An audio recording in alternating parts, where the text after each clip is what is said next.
leçon de PNL. Aujourd'hui, on va parler donc du rapport, donc dans la communication. Alors, c'est quoi le rapport? En PNL, on donne la priorité sur la relation parce qu'il faut distinguer deux choses dans une communication. Il y a la relation, c'est-à-dire la qualité de l'échange entre deux personnes, et le contenu, c'est le propos sur lequel nous échangeons.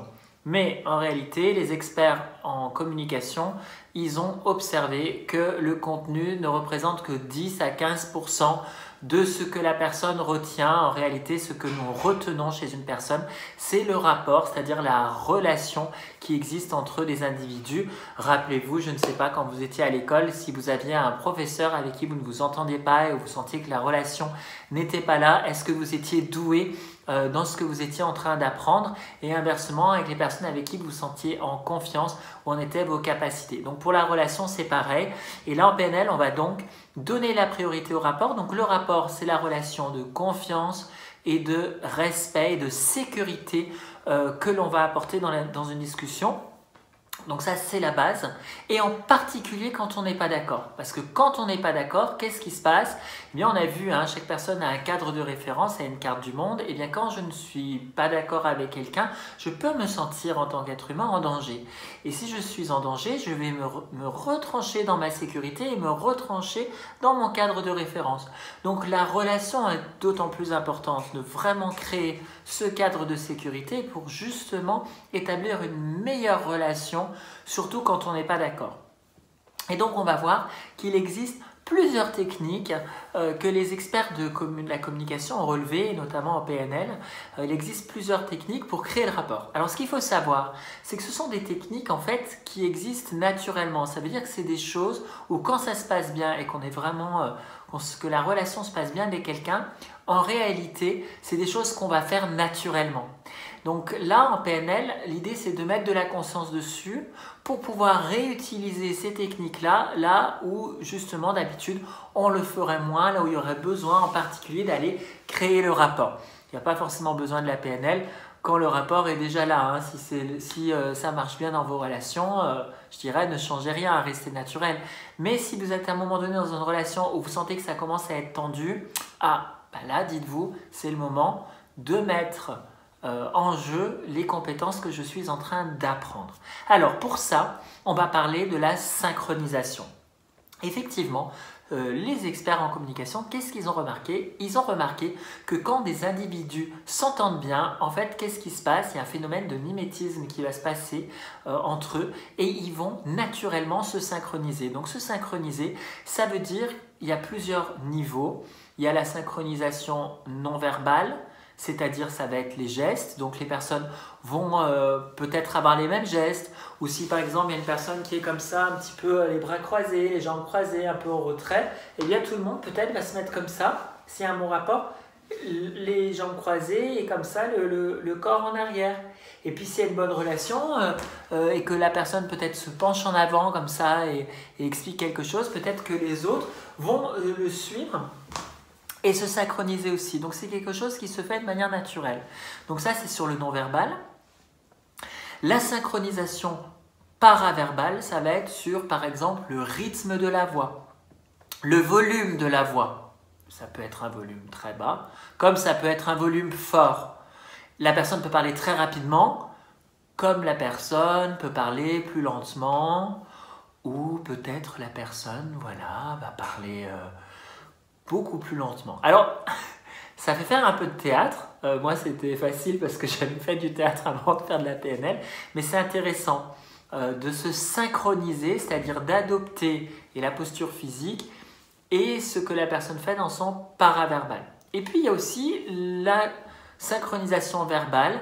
Ça peut être de reformuler les mots de la personne, de reformuler les idées clés et peut-être de se synchroniser sur son modèle du monde, c'est-à-dire se synchroniser sur ses centres d'intérêt, parler de sujets qui intéressent la personne, ou voir si on ne peut pas se synchroniser aussi sur des croyances. Il faut que ce soit vrai quand même. Faut pas... Alors, je mets une parenthèse, l'idée de la PNL. Il faut quand même que ce soit sincère quand vous le faites, parce que je connais des personnes qui utilisent ces techniques-là mais sans sincérité, et en fait ça apporte des effets complètement contre-productifs. Donc je dirais que c'est un effort à faire pour se mettre en lien avec l'autre, mais sans pour autant se perdre soi, hein, se synchroniser. Je dirais que c'est simplement changer de vêtements, mettre des vêtements qui correspondent à la culture de l'autre, mais sans pour autant perdre ses croyances, son identité et qui on est derrière. Hein, voilà. Donc effectivement, on va se synchroniser à la personne. Quand vous allez parler à la personne, vous allez vous synchroniser. Le mieux, c'est de se synchroniser sur des choses, des petits éléments sur lesquels la personne n'en a pas forcément conscience. Si vous le faites trop, le risque, c'est que vous allez non pas vous synchroniser, mais vous allez singer la personne. Et quand on singe la personne, c'est-à-dire que là, vraiment, on limite. Et là, la personne, elle va s'en rendre compte. Donc, c'est pas bon. Je vous dis n'importe quoi. Alors, quelqu'un qui parle comme ça, par exemple, si d'un coup, vous vous mettez à parler comme ça, et la personne, elle va se dire, celui-là, il est en train de se foutre de ma gueule. Vous voyez, ça y est, c'est le pétage de câble. Vous voyez, ça va pas aller. Donc, vous allez peut-être juste vous synchroniser sur le volume. Par exemple, vous allez dire, je sais pas, la personne, vous avez quelqu'un qui parle comme ça, par exemple, ben vous allez peut-être parler un peu plus comme ça, vous voyez, mais vous n'allez pas non plus singer. Voilà, faut pas exagérer non plus. Donc, vous vous synchronisez dans le corps, vous vous synchronisez dans le verbal, dans le paraverbal, et l'étape d'après, on va appeler ça la conduite. Et donc, l'idée de la conduite dans un entretien, c'est de se synchroniser pour créer le rapport, et après, pour vérifier qu'inconsciemment le rapport est établi, vous allez vous désynchroniser. Par exemple, vous faites une coupure, et à un moment donné, vous parlez comme ça, un petit peu plus doucement. Et si la personne se synchronise naturellement sur vous, ça veut dire que vous êtes en train de conduire. Donc, ça veut dire que la personne, elle cherche à son tour à maintenir le rapport avec vous et que du coup, peut-être qu'à ce moment-là, ça montre qu'elle se sent suffisamment en sécurité, en confiance pour que vous puissiez faire passer votre message. Là où avant, peut-être qu'elle n'était pas encore prête à l'entendre.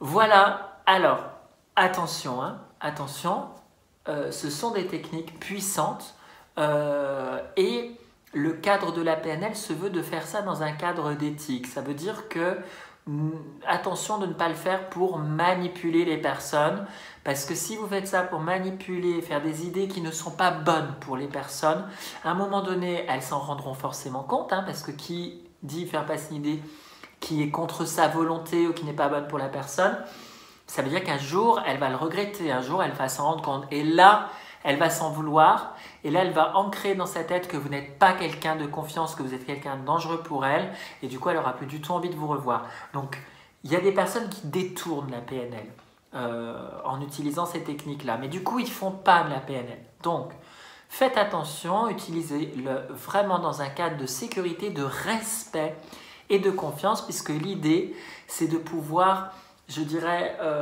créer des conditions encore plus favorables pour vos relations et pour faire en sorte que ce soit le mieux pour vous.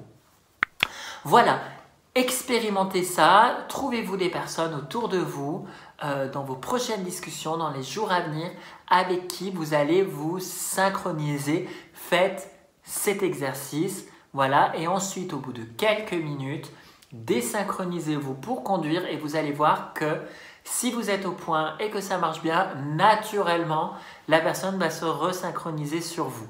Et là, peut-être que ça vous permettra d'avoir un échange avec votre interlocuteur et de dire « Ah bah tiens, tu sais, en fait, là, j'étais en train de faire un petit exercice avec la PNL et voilà, en fait, j'ai fait exprès, je me suis désynchronisé de toi et tu t'es Voilà, discutez-en, vous allez voir, la personne, votre interlocuteur ne s'en sera pas rendu compte en réalité.